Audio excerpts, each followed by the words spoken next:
Hello, everyone. My name is Travis Taylor. I'm an associate professor of economics at Christopher Newport University in Virginia, USA. My colleagues and I are excited to share with you some preliminary results from a working paper we have called Go Big or Go Home, the effect of NCAA reclassification on small and mid-sized colleges. It's important, I feel, because we have an international audience, people from all around the world. You might not be familiar with the athletic system in the United States for our college students. I wanted to share with you some background information, and then you'll be able to better understand what we're looking to achieve in this research. In the United States, sports is really big. It's really important, particularly at the college level. A lot of high school athletes who excelled in high school, they want to continue their playing career. And because we have so many colleges and universities in the United States that offer college sports, we usually can accommodate them.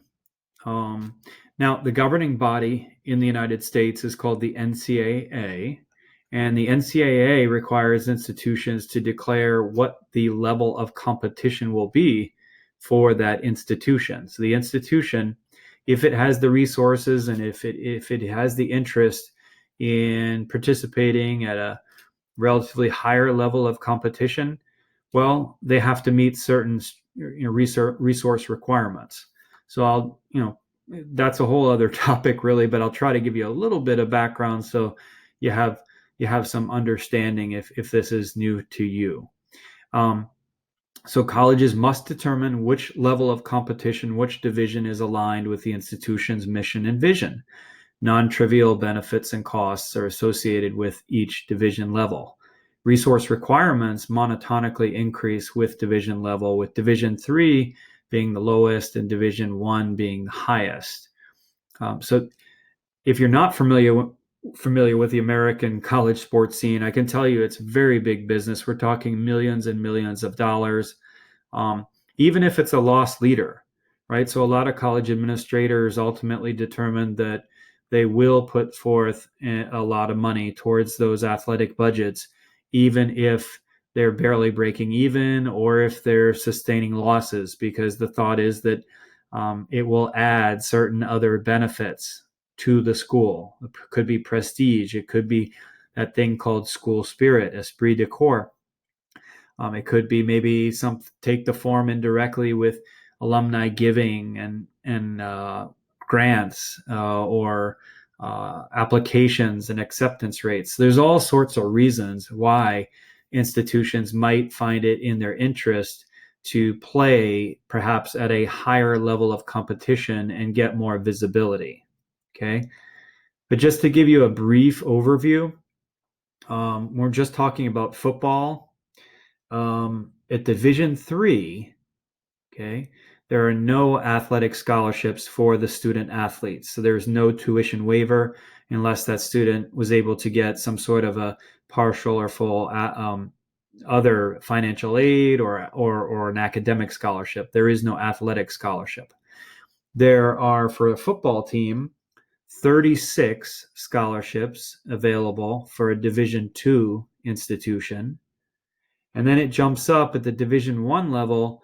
There's two levels actually at Division 1. I know it's confusing, but even at that high level, there's one called FCS, and at FCS, it's 63. It jumps from 36. So again, 0, 36, 63 to 85. So that's just scholarships. There's a lot more, right, in terms of the infrastructure, the facilities, the coaching staff, the support staff, the media, all this sort of stuff, all these costs and resources that must be expended. So as an economist, I find this quite interesting to look at this type of issue because, well, let's face it, economists, after all, we're interested in how we allocate scarce resources. So that's a little bit about the background. And what's this notion of reclassification? So the NCAA, the governing body, defines it as a 5-year process to officially change the designated division. And so the NCAA, I've read the handbook and gone all over the NCAA website and consulted with NCAA about this. And there's a very strict sequence of events that must occur for that institution to officially become, a member of a new conference at a new division level. And so it amounts to a lot of paperwork. It amounts to a lot of site visits from the NCAA to the institution that's looking to reclassify. It amounts to having audits and accounting folks look at the numbers to see if the resources are in place. Are the facilities in place? Is there even minimum attendance? So you need to have a reasonable interest from the local population to attend those sports. What we found in doing this research and looking at the literature is that the vast majority of the literature focuses on the biggest schools. So the schools that maybe are reclassifying from Division I FCS to Division I FBS. However, it should be noted in the United States that out of a little bit over 1,000 schools that participate in athletics, about 2/3 of them are actually comprised by Division II and Division III. So our study wants to focus on Division II institutions that are potentially reclassifying to not the highest level, so not the University of Alabama's or the Southern Californias or the Clemsons that play at the highest level of Division I, particularly for football, but to the institutions that are moving up to Division I, to the next level down in football, or maybe they really want to devote their resources to sports like baseball and basketball. So basketball and football in the United States are the moneymaker sports, not the Olympic sports. And this is just reflected right in this pie chart where if you look at the classification of schools in the NCAA system, only 32% are in Division I. Now, as a college administrator, I know we've got a lot of academic friends with us today, and maybe many of you have been or are college administrators. You know it's a balancing act because you want to, first and foremost, right, as a professor, I want my students to really study hard and work hard on their academics. But in the United States in particular, I can speak for the United States and probably for other countries too, there is a real effort to try to provide a holistic overall cultural experience for the students, particularly in the United States where the tuition costs are so very high, oftentimes, $40,000, $50,000 per year, or even more. And so you might see a lot of resources deployed to provide the students with a fun game day atmosphere like this one here. I wanted to share with you a press release from a nearby university that reclassified. Now, this is not my university, but Longwood is also in Virginia, and they had a press release to state they were reclassifying from the mid-level Division II up to Division I. And according to their president, she said, "We believe that Division I status will enhance both our institutional image and our recruiting efforts." The athletic director echoes that. One of the tremendous positives generated out of moving to Division I is the opportunity to use athletics as a vehicle to raise the public profile of the institution. So I can't underscore this enough. I know my American colleagues, you see this all the time. You're familiar with this, but this is really important. I wanted to share this. This is the line of thought among American college administrators. That being said, most colleges, even at the highest level, these are, I haven't listed, there's approximately 130 of the biggest schools in the United States that only 130 out of over 1,000 that are competing at the highest level of college football. That's Division I FBS. And I've basically only showed the small number here. It got cut off at the bottom. But basically only a quarter of them, barely a quarter of the 130 actually make a profit. More than half take losses, and about a quarter of them break even. And that's among the biggest schools. So it's certainly the case that even at the lower levels, these are going to be losses. And so, like I said, a lot of administrators view it as a loss leader type of situation. Whether it's a Division II school with football or without football, you can see this trend in the data in terms of net athletics expenses. So what did we do for our study? We wanted to gather data. There was no central repository, so it took a lot of effort, but we were able to track down from a lot of different databases and institutions key data so that we could track what was going on with things like applications and acceptance rate selectivity at these Division II. Remember, we wanted to key in on the more small and mid-sized colleges that were thinking about reclassifying and did in fact reclassify to Division I. In future work, we're looking at some other variables, but we're not ready to share those today, but we'll just share some of the early results. Some of the descriptive stats. So we have application data and acceptance data with means, median, maximum, minimum. There's some bit of skewness certainly in the data because the variation among the reclassifying colleges, it does vary. You had some colleges that were larger, like in the California state system, something like California Davis, for example, reclassified from Division II to Division I, and that's accounting, including those schools, is going to, cause this sort of skewness in the data. But we've run a whole bunch of robustness checks, and we've included in the model versions with these large schools and without the large schools, and it doesn't materially change the results. So what is the general research strategy? Well,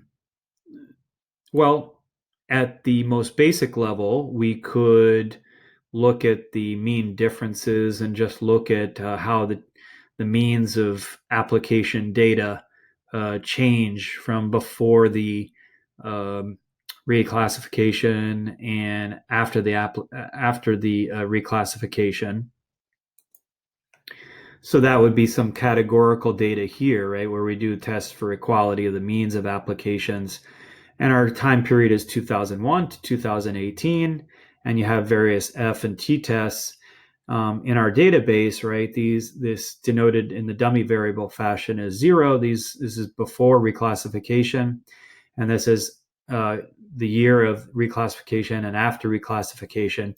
And you can certainly see there is a statistically significant, right, difference. That's why you have the rejection of the null hypothesis here. You see a statistically significant difference in the number of applications, almost doubling.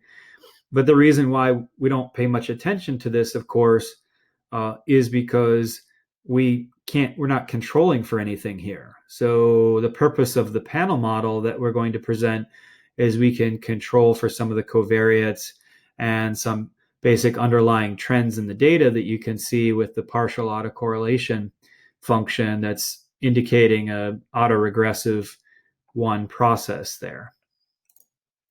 So back again to the basic research design strategy, we have several ways of working through this. The first would be like a basic panel type of modeling arrangement. And then in future work, we're going to be using a differences in difference type of framework to be able to have a natural experiment, if you will. We can't do a randomized controlled trial, but it's possible that we can find proper treatment and control schools and run a natural experiment. But we wanted to start with a general panel model. So if you look at how applications change for these reclassifying schools and over the time period involved, and we relied on the literature to see what some of the appropriate covariates would be. So these covariates would be given here by X prime. Things such as the number of graduates in the state nearest to the university, things such as the unemployment rate. One that's very common in the literature would be the state population. And this is really the variable of interest, is we want to look and see what sort of coefficient is showing up here with our reclassification dummy in both cases of applications and the selectivity, the acceptance rate, to see if there are statistically significant differences. And as I said, there was an autoregressive process, so we included that, and we have fixed effects. So in the first I would call it the gross version of the model, we have a panel autoregression with fixed effects. And you can see in this model that the main finding is that the reclassification variable is not significant. So we didn't see real material changes in the application data and the acceptance in another model, the acceptance rate data, when we have these covariates involved. All the signs, though, are correct in the sense that undergraduate enrollment, you would expect a positive sign there for picking up the general size of the institution, which the literature has shown is important. The high school grads, so getting at the population in the area of the state of that college or that university. We know there's this lag-dependent variable effect that's picking up some action. And then, you can argue both ways, but according to our data, the unemployment rate was coming in negatively and statistically significant in this version of the model, indicating that as the unemployment rate went up and the economy is going through tougher times, then the average family or the average individual might not have the wherewithal or the funding to be able to apply to college at that time. And so they might elect to take a gap year or defer and so forth. Okay. So we cannot, in fact, reject the null hypothesis that there is no statistically significant impact on applications. We wanted to check for robustness, so we had a EGLS model as well with cross-section weights because of concerns about autocorrelation and heteroscedasticity of the data.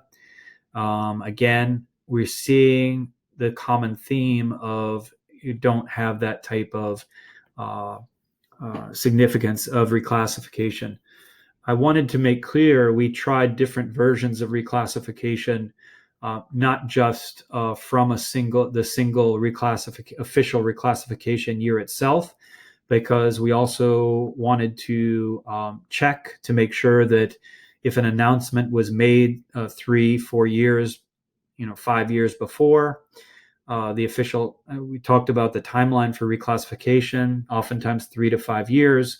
And so we included in another version of the model the reclassification from prior periods before the official NCAA reclassification, because you could make the argument that once the announcement comes out from the president that a reclassification is going to occur, you might, in fact, see an increase in applications. We didn't, though. And then finally, just following really the literature in econometrics, when there's sometimes concerns about dynamic panels of lag-dependent variables and fixed effects, the recommendation is oftentimes to use the GMM modeling technique. And I won't get into too much of the details here. I'm running out of time. But reclassification, again, is not significant. So there is pretty good robustness of the modeling results. Similar, we didn't get too much material results from the acceptance rate either. So the next step is to do a differences in differences type of arrangement. And just to conclude, the several statistical methods were used, and we found that reclassification is not associated with significant changes in applications or acceptance rates. So thanks so much, guys. I appreciate it. I look forward to any questions or comments you might have.